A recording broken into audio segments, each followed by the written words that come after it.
I'm RJ Laverne. I work with the Davey Tree Expert Company, and today we're going to be talking about pruning this small maple tree. Well, before we put any tools to the task, let's talk a little bit about safety and the proper selection of tools. Since I'm going to be working around the tree today, and while I'm not going to be using power tools, I'm still going to wear my safety glasses. That's going to protect my eyes in case any of the branches whip toward me or any of the bark falls off of the tree. It'll keep my eyes from being damaged or injured.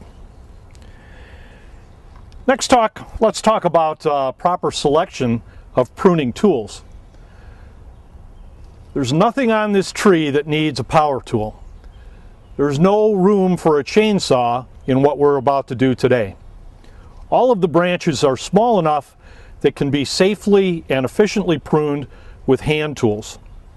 So for the smaller branches, I'm going to use my hand pruners, and you'll notice that these are the bypass type. They work like a pair of scissors. I like those.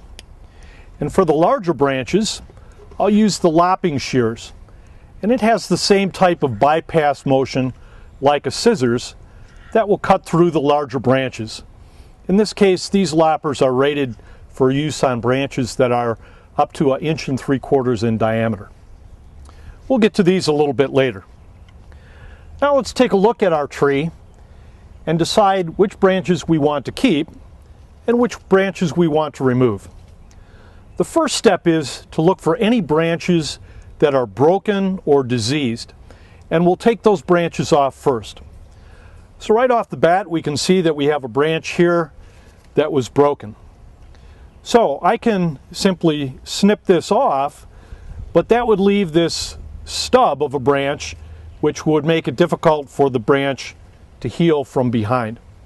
So I'm going to select a spot either back to where I have good solid living branches and remove this broken branch just beyond that intersection, or I might elect to take the entire branch off back to the trunk.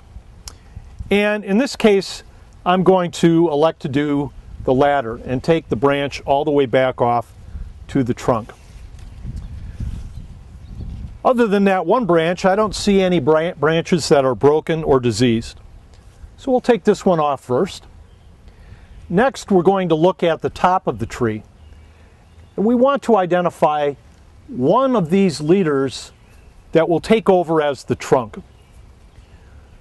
When this tree was grown at the nursery, before they shipped it, they cut off the terminal leader, and the buds behind it took off in order to take over that role as the central trunk.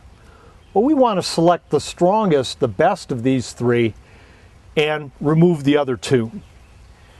And then we'll take a look at the rest of the structure of the tree, and we'll remove those branches starting down at the lower part of the tree and gradually bring these branches up. Now, it's really important that for the health of the tree, we don't want to remove any more than 20% of the leaf area in 1 year. If we take off too many leaves, the tree won't be able to make enough food for itself to get through the rest of the year. So the first branch that will come off is this broken one. Then we'll take off one of the leaders and we'll see where we stand. If we haven't taken off too many leaves at that point, we might take off 1 or 2 branches from below. So let's go ahead and remove this first branch. And to do that, I'm going to come back and I'm going to look at the base of the branch for the swollen area just outside of the trunk. That's called the branch collar, and that's where I'm going to make my cut. So I'll use my pruner and I'll reach in and I'll safely make that cut. Now that we've made that cut, you can see that what remains is a nice clean opening, and that will grow over in the next year or two. Now let's take a look at the top 3 leaders.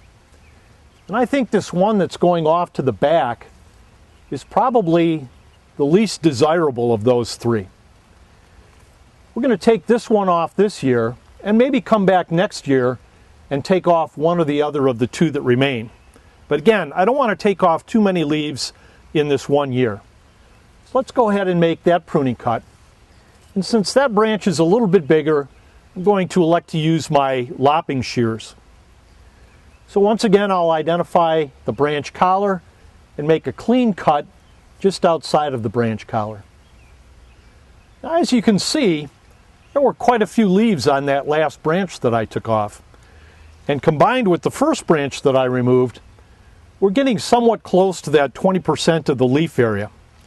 I might be able to do 1 or 2 lower branches, and then we'll call it quits. So looking at the lowest branches, let's take off this small one because it's in competition with the other ones. And that's where we'll end for this year. Next year we'll come back and take off a few more. That's about as difficult as it gets for pruning this small maple tree. If you do it right and you do it safely, you'll wind up with a magnificent tree in your landscape, and you'll safely be around long enough to appreciate that tree. Thanks for joining us today on the discussion of pruning this maple tree. Join us again next time.